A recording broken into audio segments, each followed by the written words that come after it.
close till I get up. Time is barely on our side. I don't wanna waste what's left. The storms we chase are leading us, and love is all we'll ever trust. Yeah, no, I don't wanna waste what's left. Olá, meus amigos, mais uma vez, bem-vindos ao meu canal, Rô Bio Agapio. E o assunto de hoje é contestador. Imunidade de rebanho. O que é? Pode nos ajudar a conter a Covid-19? Imunidade de grupo ou efeito rebanho são expressões usadas na medicina que fazem referência aos benefícios da aplicação de vacinas recebidas por pessoas que não as tomaram. O efeito acontece de modo indireto. Indivíduos recebem vacinas com vírus, com partículas enfraquecidas. A resposta imunológica da pessoa afetada é mais eficaz. Além disso, ao reduzir o número de doentes, reduz a chance de transmissão de seus agentes causadores, beneficiando indiretamente toda uma comunidade, inclusive aqueles que não tiveram acesso à vacina. Quanto maior o nível de cobertura de uma vacina numa determinada comunidade, favorece o controle da doença. A proteção do grupo, ou como a gente fala, proteção de rebanho, o indivíduo vacinado, ele não transmitirá a doença para outros que não estão imunizados por algumas razões. Por exemplo, a pessoa não está podendo tomar a vacina, um idoso, uma criança muito nova, então impede que essas pessoas se vacinem. Então, os vacinados, eles vão fazer o quê? Uma proteção de rebanho para essas pessoas. Então, eles, sendo vacinados, eles vão ajudar a imunizar os demais que não vão poder tomar a vacina. A proporção de uma população que precisa ser vacinada para que seja mantida essa imunidade de rebanho varia conforme a doença. Vamos pegar o sarampo. Precisamos imunizar 95% da população. Para a poliomielite, que é menos contagiosa, até 80%. Quando ela deixa de existir, surge um risco de contaminação à população como um todo. Deixa de ter a proteção de rebanho. Em 2018, em uma comunidade do Brooklyn, em Nova York, foram distribuídos panfletos com a falsa acusação de que há conexão entre vacinas e autismo. Então, o resultado que foi nessa comunidade? Deixaram de tomar vacina. Então, uma fake news dessa perigosa. Houve um surto de sarampo e um dos maiores registrados nos Estados Unidos nas últimas décadas. Entre 1º de janeiro a 25 de setembro de 2019, os países das Américas registraram cerca de 6.000 casos, mais ou menos, de sarampo com morte. Eu peguei esse texto de uma jornalista, Carolina Landi, que ela é uma cientista e jornalista muito bem informada. O sarampo é altamente contagioso e se pega pelo ar. Para imunizar uma população, precisa-se de 95% ter tomado a vacina. As mães deixaram de vacinar as crianças em 2017. Então, o índice de contaminação trouxe o quê? A volta do sarampo. Isso aconteceu hoje e nós regredimos até o ano de 1940. Vamos ver no caso do coronavírus. Uma pessoa contaminada, ela pode infectar de 2 a 3 pessoas. Então, para nós conseguirmos atingir uma imunidade de rebanho ou protetora, nós precisamos infectar 60, 70 ou até 80% da população. Com as máscaras e o distanciamento social, infectamos menos gente. Uma pessoa, no máximo 2, ou até nenhuma. E o limiar de imunidade pode ser maior e a doença mais fraca. Então veja bem, eu uso máscara, você usa máscara. Mesmo que esse vírus venha nos contaminar, ele entra menos vírus. Essa que diz a pesquisa. Então, talvez com menos vírus você vai ter uma manifestação fraca da doença e vai dar tempo de você formar anticorpos. E isso saiu hoje, né, nesse período aqui do mês de julho, dizendo a importância da máscara, porque ela pode dar uma baixa liberação, né, do vírus que vai entrar no seu organismo e vai ajudar você a reagir mais rapidamente, né? Isso é muito interessante a gente observar e usar máscaras, né? Vamos ver alguns casos que a imunidade de rebanho não deu certo. Na França, um porta-avião Charles de Gaulle estava com 1.700 jovens saudáveis, sendo que 1.048 pegaram o vírus. Então, 60% foram infectados. Mas o que aconteceu? A infestação não parou. Então, com 60%, o vírus continuou ativo. Outro exemplo foi um navio de cruzeiro com 217 pessoas, um navio de cruzeiro, festas, aglomerações, restaurante, piscina. 128 foram infectados pela Covid-19. Embora muita gente tenha sido infectado, os casos não pararam, né? Foi uma continuidade, então não houve também imunidade de rebanho. Um outro caso que nós podemos ver, os presídios. Pesquisando um presídio com 4.393 presos, 3.277 estavam com a Covid-19. Mesmo com essa taxa alta de infecção, também não houve imunidade de rebanho. E é claro, pela impossibilidade do distanciamento, né, dos presos, e eles estavam usando máscaras. No Brasil, atualmente, a população mais atingida é de indígenas, são os mais vulneráveis. É uma política baseada numa discriminação e, sem dúvida, marginalizados, sem médicos, hospitais, medicamentos, e não há um olhar de preocupação com essa população. Se tudo continuar dessa forma, poderemos causar mortes em massa e eliminação de uma população. Isso é um genocídio.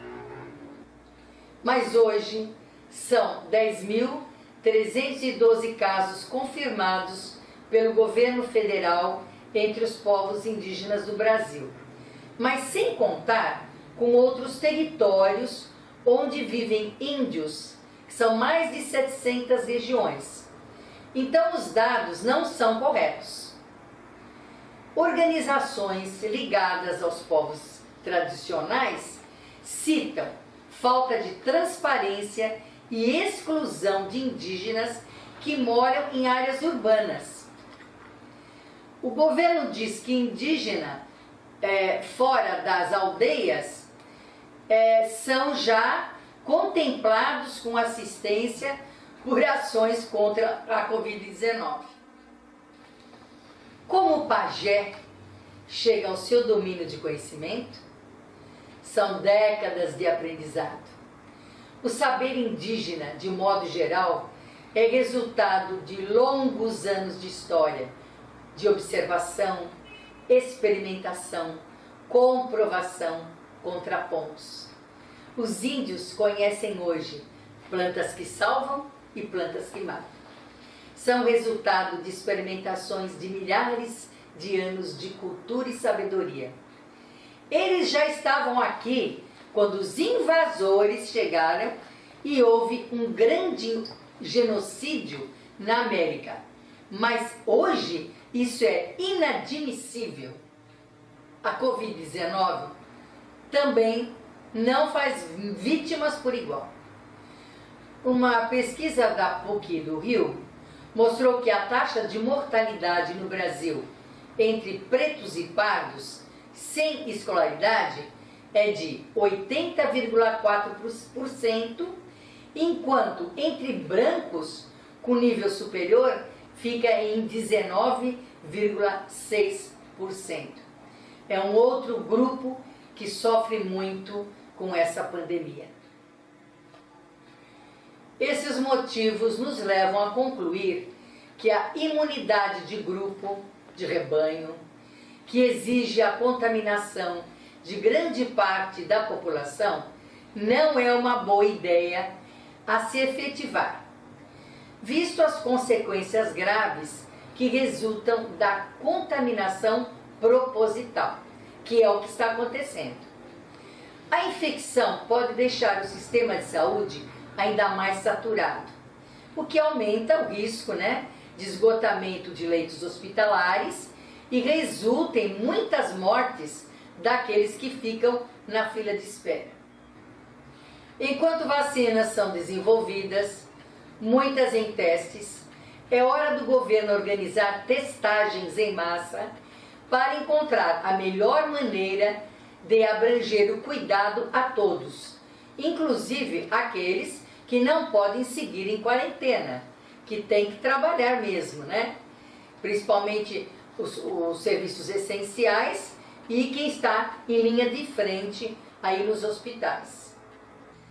Para que a imunidade de rebanho possa ser alcançada com menos infectados, as lacunas que ainda existem sobre a doença nos impedem de saber se as cidades brasileiras já estão próximas desse cenário.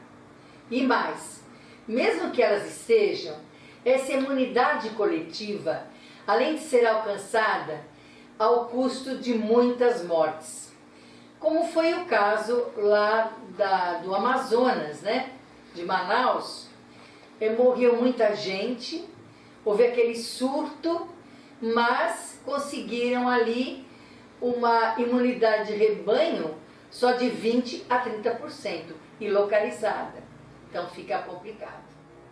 Como não é homogênea entre municípios, bairros e comunidades, o que impossibilita que possamos apostar nela para ficar livres da Covid. As medidas de distanciamento social, portanto, elas continuam sendo fundamentais para frear o avanço do vírus até que tenhamos uma vacina. Na imunidade de rebanho pela vacina, a gente tem certeza que a pessoa está protegida.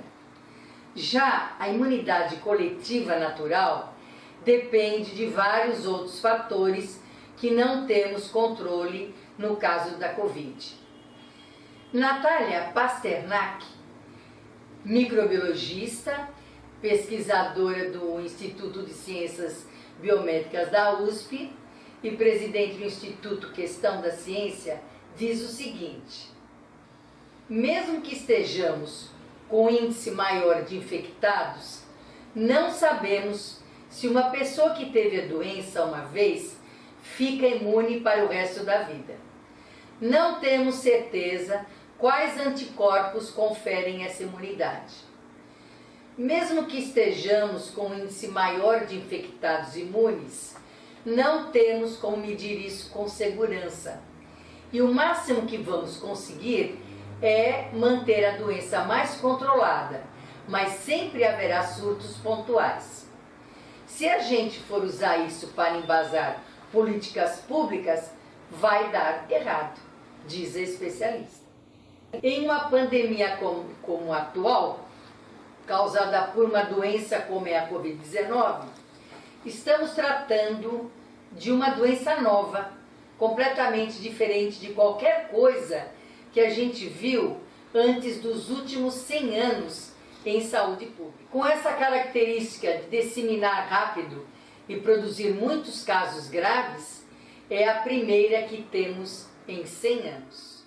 Um estudo de junho publicado na revista científica Nature Medicine apontou que o nível de anticorpos no organismo de pessoas que contraíram o coronavírus e se curaram da doença diminuiu significativamente 2 ou 3 meses após a infecção. Outro problema de admitir uma infecção em massa para criar imunidade de rebanho é que a Covid-19 deixa sequelas. Um estudo publicado em 9 de julho no Jornal da Associação Médica Americana mostrou que mesmo depois de 2 meses de infecção, 53% dos recuperados sentiam fadiga e 43% ainda tinham falta de ar.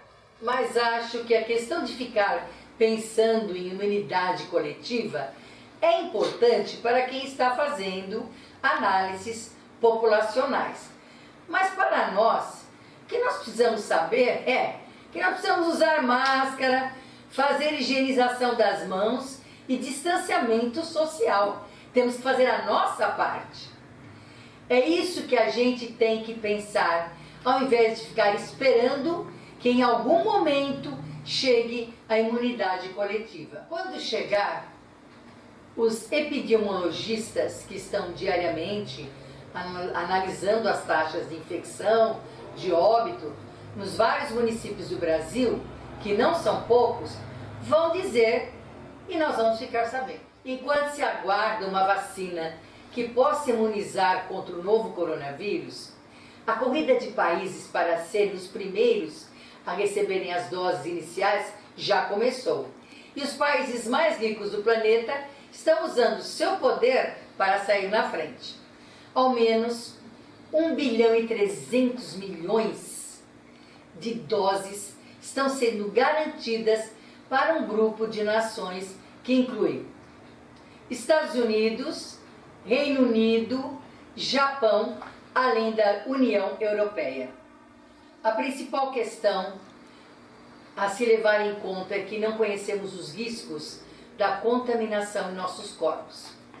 Relatos da Coreia do Sul mostram que as pessoas que já haviam se curado da Covid-19 voltaram a testar positivo para o vírus, aparentemente devido à reativação do novo coronavírus no organismo.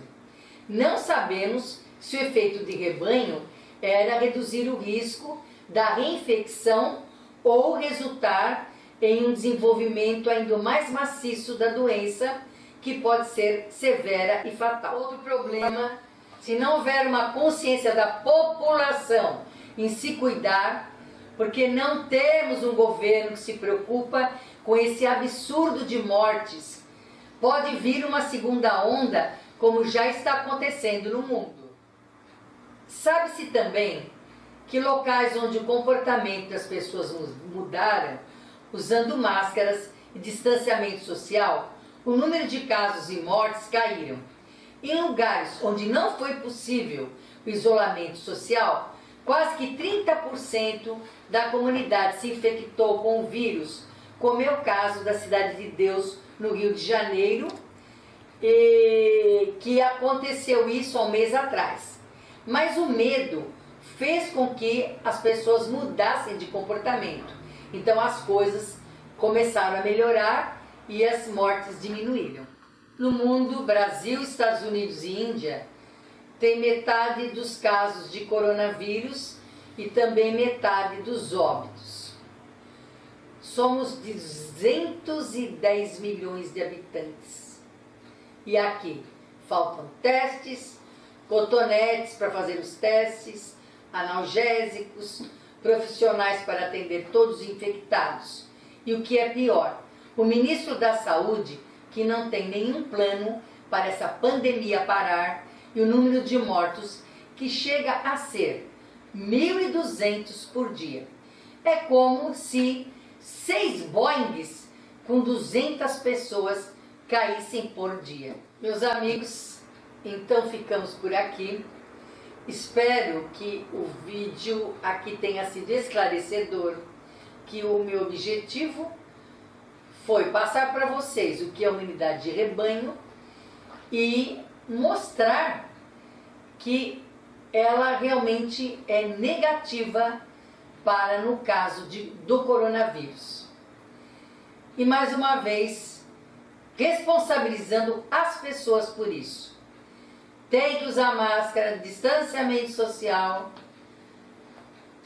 e se conscientizar cada vez mais que nós precisamos ajudar a evitar esses óbitos, que são vidas que estão indo embora.